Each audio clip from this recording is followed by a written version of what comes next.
Buenos días, buenos días. Hoy seguimos con la lectura. Gracias por sintonizar. Aquí tengo a mi esposo conmigo y entonces terminando un cafecito bien rico por la mañana.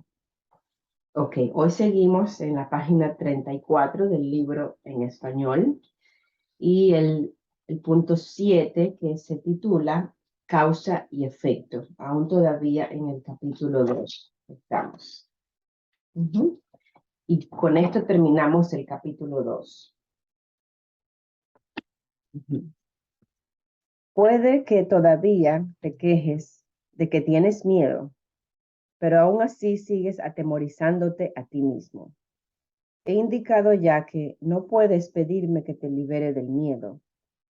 Yo sé que no existe, pero tú no. Si me interpusiste, si me interpuse entre tus pensamientos y tus resultados, estaría interfiriendo en la ley básica de causa y efecto, la ley más fundamental que existe. De nada te serviría el que yo menosprecie el poder de tu pensamiento. Ello se opondría directamente al propósito de este curso. Es mucho más eficaz que te recuerde que no ejerces suficiente vigilancia con respecto a tus pensamientos. Tal vez pienses que a estas alturas solo un milagro te capacitaría para hacer eso, lo cual es absolutamente cierto. No estás acostumbrado a pensar con una mentalidad milagrosa, pero se te puede enseñar a pensar de esa manera. Todos los obradores de milagros necesitan este tipo de instrucción.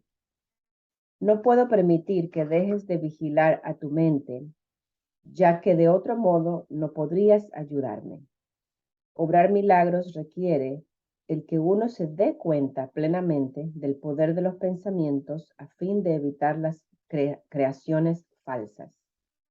De lo contrario, sería necesario un milagro que rectificase a la mente misma, proceso circular este que no propiciaría el colapso de tiempo que es para lo que el milagro se concibió. El obrador de milagros debe poseer un genuino respeto por la verdadera ley de causa y efecto como condición previa para que se produzca el milagro. Tanto el milagro como el miedo proceden de pensamientos. No eres libre de elegir uno, tampoco serás libre de elegir el otro. Al elegir el milagro, rechazas el miedo, aunque solo sea temporalmente. Te has sentido temeroso de todo el mundo y de todas las cosas. Tienes miedo de Dios, de mí y de ti mismo. Nos has percibido erróneamente o creado falsamente y crees en lo que has fabricado. No habrías podido hacer nada de eso si no hubieses tenido miedo de tus propios pensamientos. Los temerosos no pueden sino crear falsamente, puesto que perciben erróneamente la creación. Cuando creas falsamente, no puedes sino sufrir. El principio de causa y efecto se convierte ahora en un verdadero catalizador, aunque solo sea temporalmente. En realidad, causa, entre comillas, causa, es un término que le corresponde propiamente a Dios y su efecto, efecto entre comillas, es su Hijo. Ok, vamos a repetir eso. En realidad, causa es el término que le corresponde propiamente a Dios y su efecto es su Hijo. Esto supone una serie de relaciones de causa y efecto completamente diferentes de las que tú introduces en tus creaciones falsas.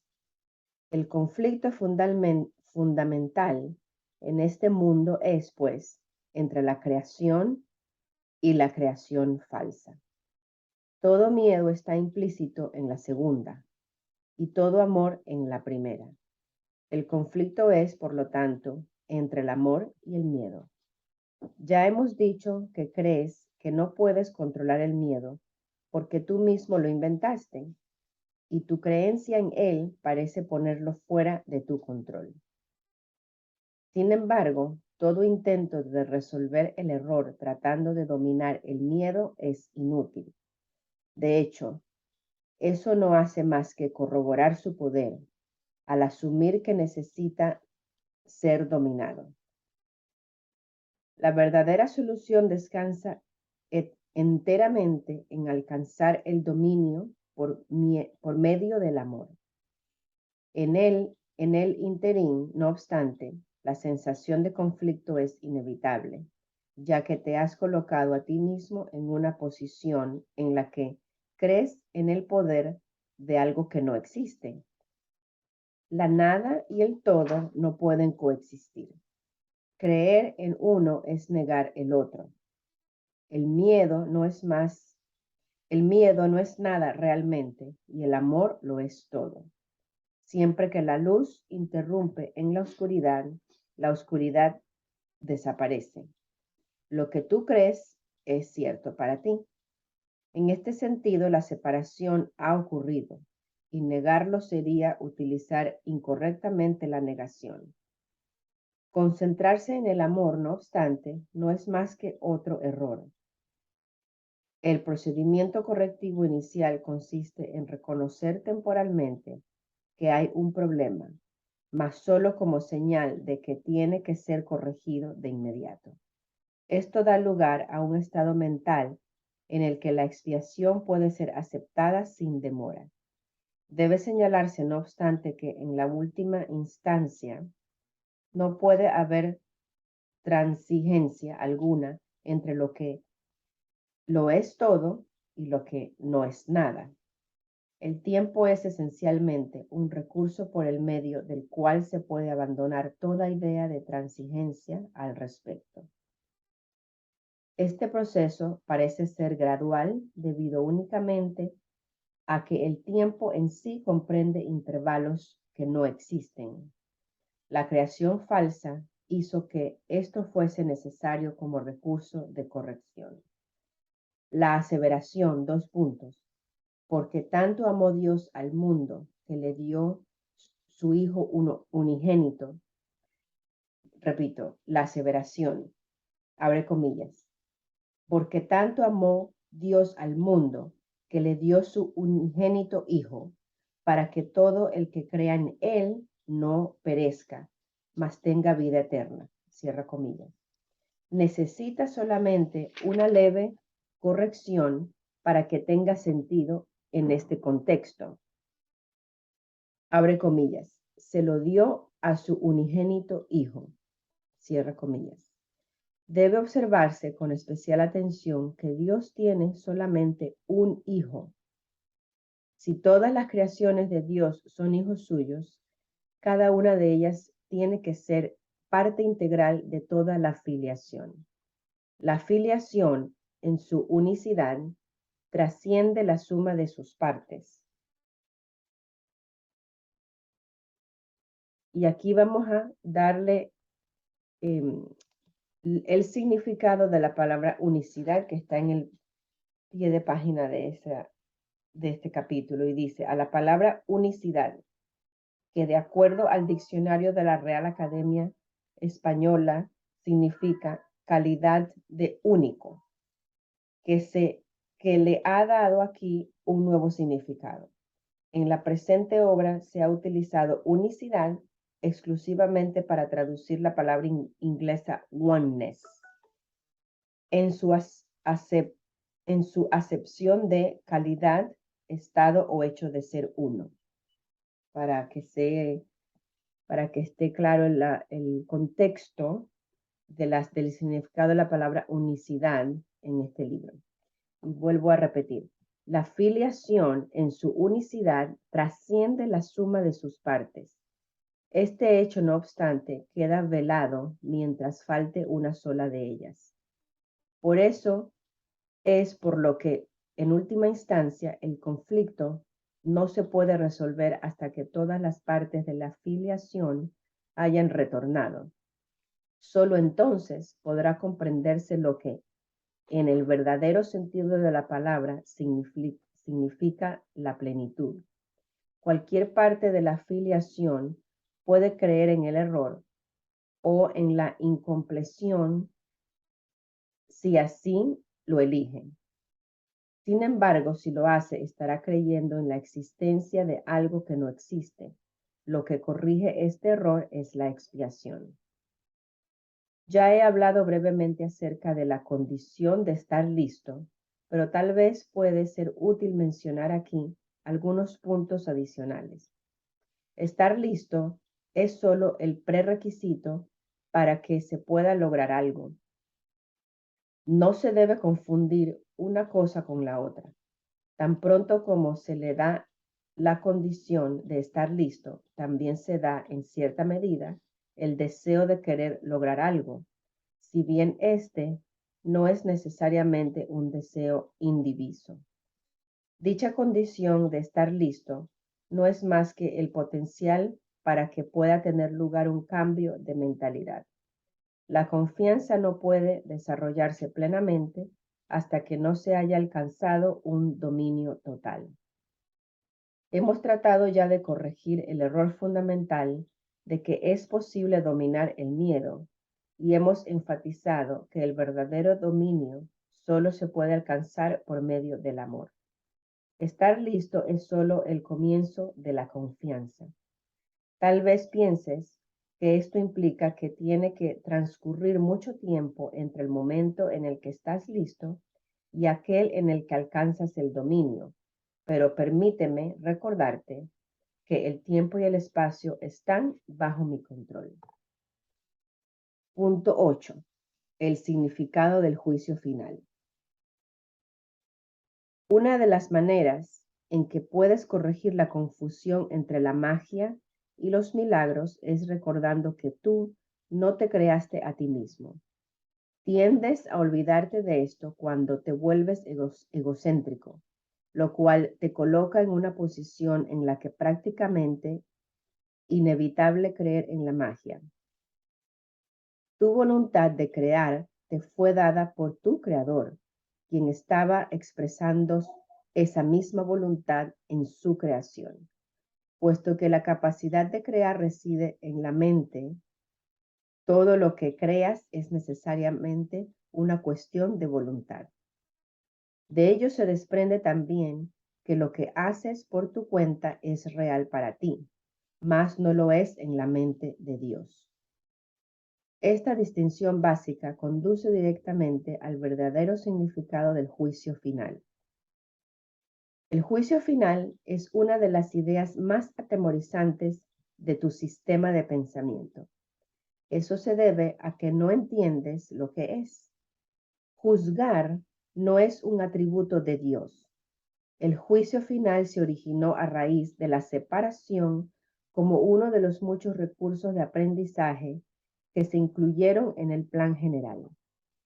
Del mismo modo en que la separación abarcó un periodo de millones de años, así el juicio final se extenderá por un periodo igualmente largo, o tal vez aún más largo. Su duración, no obstante, puede acortarse enormemente mediante los milagros, el recurso que acorta el tiempo, pero que no lo abole. Si un número suficiente de nosotros llega a alcanzar una mentalidad verdaderamente milagrosa, este proceso de acortar el tiempo puede llegar a ser virtualmente inconmensurable. Es esencial, no obstante, que te liberes a ti mismo del miedo cuanto antes, pues tienes que escapar del conflicto si es que has de llevar paz a otras mentes. Por lo general se considera al juicio final como un proceso que Dios emprendió, pero en realidad son mis hermanos quienes lo emprenderán con mi ayuda. El juicio final es la última curación, en vez de un reparto de castigos, por mucho que pienses que los castigos son merecidos. El castigo es un concepto completamente opuesto a la mentalidad recta, y el objetivo del juicio final es restituirte tu mentalidad recta. Se podría decir que el juicio final es un proceso de correcta evaluación. Significa simplemente que todos llegarán por fin a entender qué es lo que tiene valor y qué es lo que no lo tiene. Después de que esto ocurra, la capacidad para elegir podría ser dirigida racionalmente. Pero hasta que no se haga esta distinción, las oscilaciones entre la voluntad libre y la aprisionada no podrán sino continuar. El primer paso hacia la libertad comprende separar lo falso de lo verdadero. Este es un proceso de separación en el sentido constructivo de la palabra y refleja el verdadero significado del Apocalipsis. Al final, cada cual contemplará sus propias creaciones y elegirá observar solo lo bueno, tal como Dios mismo contempló lo que había creado y vio que era bueno. A partir de ahí, la mente podrá comenzar a contemplar sus propias creaciones con amor por razón del mérito que tienen. Al mismo tiempo, la mente repudiará inevitablemente sus creaciones falsas que en ausencia de la creencia que las originó dejarán de existir. El término juicio final asusta no solo porque ha sido proyectado sobre Dios, sino también por la asociación de la palabra final, final entre comillas, con la muerte. Este es un ejemplo sobresaliente de la percepción invertida. Si se examina objetivamente el significado del juicio final, queda muy claro que en realidad es el umbral de la vida. Nadie que viva atemorizado puede estar realmente vivo. No te puedes someter a ti mismo a tu propio juicio final porque tú no te creaste a ti mismo. Puedes, no obstante, aplicarlo significativamente y en cualquier momento a todo lo que has fabricado y retener en la memoria solo lo creativo y lo bueno. Eso es lo que tu mentalidad recta no puede sino dictar. El único propósito del tiempo es, entre comillas, darte tiempo para alcanzar ese juicio, el cual no es otra cosa que el juicio perfecto con respecto a tus propias creaciones perfectas. Cuando todo lo que retengas en la memoria sea digno de amor, no habrá ninguna razón para que sigas teniendo miedo. Ese es tu papel en la expiación. Y quiero repetirlo. Cuando todo lo que retengas en la memoria sea digno de amor, no habrá ninguna razón para que sigas teniendo miedo. Este es tu papel en la expiación. Y aquí finalizamos el capítulo número 2 y mañana continuamos con el capítulo número 3 que queda en la página 39 del libro de texto en español. Gracias por hoy, por sintonizarnos.